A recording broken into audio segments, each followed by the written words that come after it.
Jason Garrett, the head coach of America's team, joins us every Monday at this time on Sean and RJ. Good morning, Coach. How are you? Good, guys. How are you doing? We're doing well. Congratulations on a fantastic win. Coach, do you consider yourselves in a transition? I know you always want to be balanced, but we've always thought of you as run first with Zeke as the engine. Is that changing a little bit with how successful the passing game has been?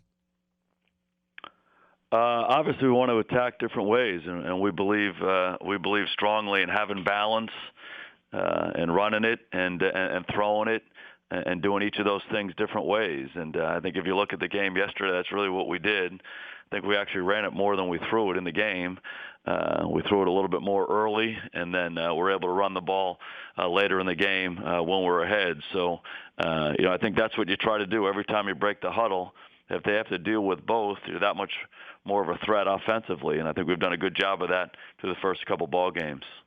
Do you think the team now is not necessarily running to win the game, but they're running to you're running to melt the clock, running to close it out instead? Yeah, again, every week the goal will be to be balanced and attack different ways, and it starts with run and pass. If you turn into a team that just simply runs the football, it's going to be hard to win games and score points. And similarly, if you're a team that just draws back and throws it every snap, you're not going to be real good. So when you have the threat of both, everything else really comes alive. Your play-action game comes alive. Your ability to pass protect and drop back situations is much better because you're really controlling the line of scrimmage physically. So there are a lot of positive byproducts of being able to run the football. Beyond just what you're doing offensively, it certainly helps the defense too over the course of the game, and that's been positive for us. But being able to be threatening in the passing game and make plays in the passing game as well, it all fits together, and that's how you want to be. That's what the best offenses are. Jason Garrett here on 105.3 The Fan. Is it fair to say it's a big media storyline, but you're the expert quarterback and coach? Have Dak's mechanics been different this year because of John Kitna or whatever you guys have worked on? Is that a marked improvement or something drastic, Coach, or not really?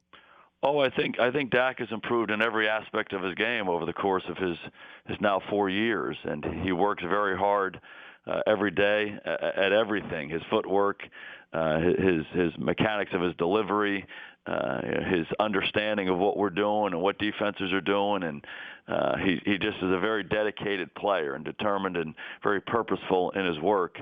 There's no question John Kitna has had a positive impact on all our quarterbacks. He and Kellen working together with those guys have done a fantastic job. So, but Dak comes to work every day, and I think if you look at him, he's improved really over the course of his career in every aspect of his game.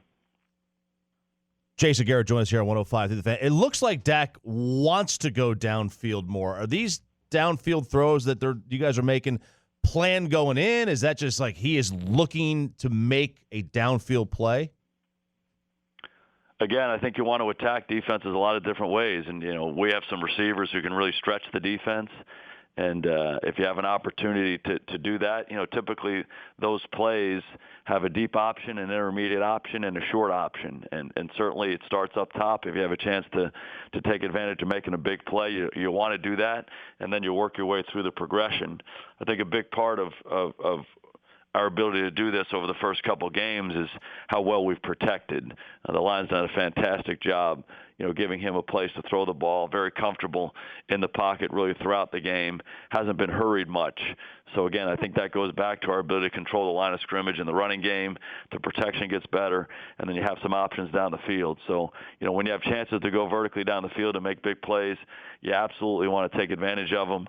But then there are other times in both these first two ball games where Dak has worked his way through progressions, gotten the ball to the underneath guy, and those guys have made big plays as well. So I think he's seeing the field really well and going to the right guy on a pretty consistent basis.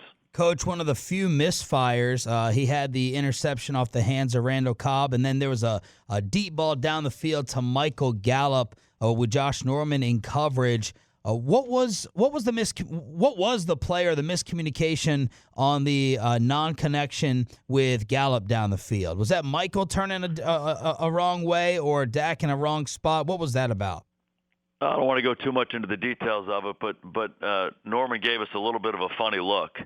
And, I think Dak just felt like he had an opportunity down there with Michael down there by himself. But because of how Norman played it, Dak tried to keep the ball outside a little bit more and keep it away from the defender. And I think Michael was kind of on a course to go back inside a little bit more. And sometimes when you're throwing those balls way down the field, you got to get them out of your hand early. And you can't really see exactly the angle he's going to take. But Dak was trying to throw the ball away from the defender, and Michael was kind of staying on path on his route, and unfortunately they didn't connect on it. Coach, how is Michael Gallup and Antoine Woods doing physically? Any major worry there? Yeah, don't really know. They were going to get checked out this morning, so we'll find out more about it once they come in and they get a chance to see the doctors and the trainers. Coach, a couple of games in, 2 late touchdowns allowed. I mean, when they're blowouts, doesn't really affect the outcome of the game, but is that something that does concern you?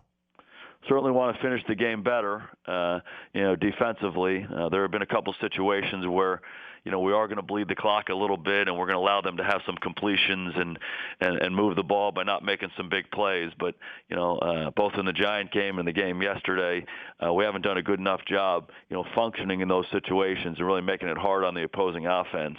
And you are in those situations where, the thing you don't want to do is allow them to have a quick strike and score, and then all this time is left on the clock. So we understand that. But, once you're in that mode, you still have to do a good job rallying and tackling and really making it hard on them to eventually score. And we haven't done a good enough job of that the last couple of weeks. Zeke had 23 carries. Would you put him close to 100%, Coach, even while missing all the training camp? Does it appear like Zeke is as close to normal as he looks?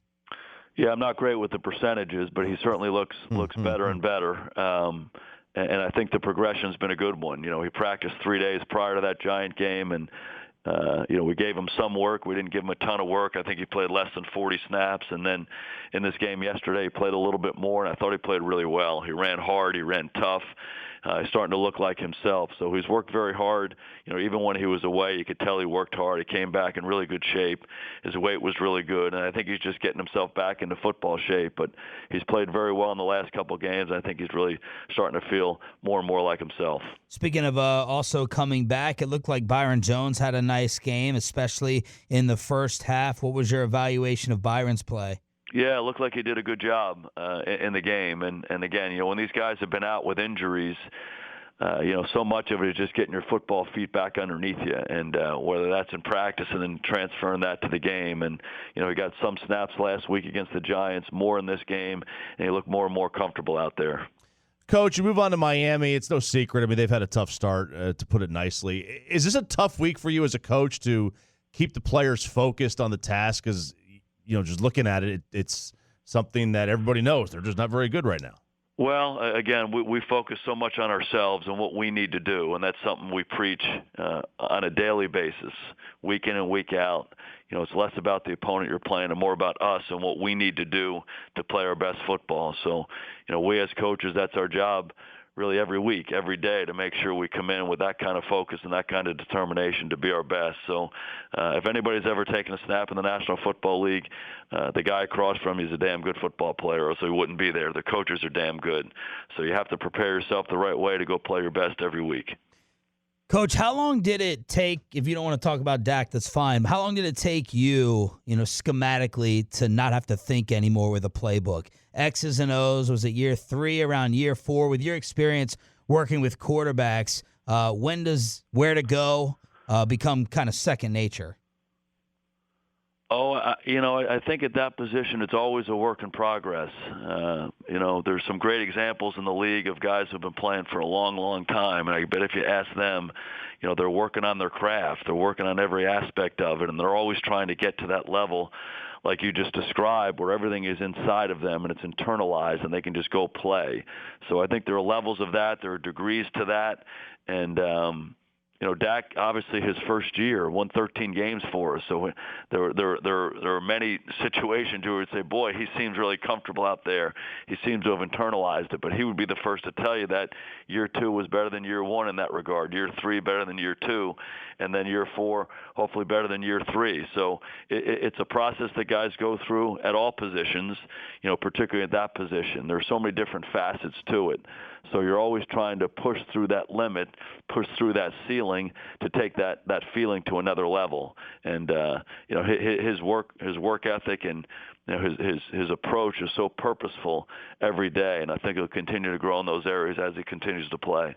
Jason Garrett right here every Monday on Sean and RJ after a victorious Redskins W, 31-21. What did you think of the Cowboy fan representation yesterday? Oh, I thought it was fantastic, and we have such great support here in Dallas and all throughout Texas and all over the country when we go to these different stadiums. And obviously, it's a great rivalry that goes back a lot of years. But it was fun to have a lot of Cowboy fans up there, and that makes a difference for us. We really try to go play as well as we can, regardless of what the circumstances are. But it's always great to have that support. Coach, congratulations on the win. Thank you for the time this morning. Have a good day and week. Okay, guys, enjoy yourselves. Thanks so much.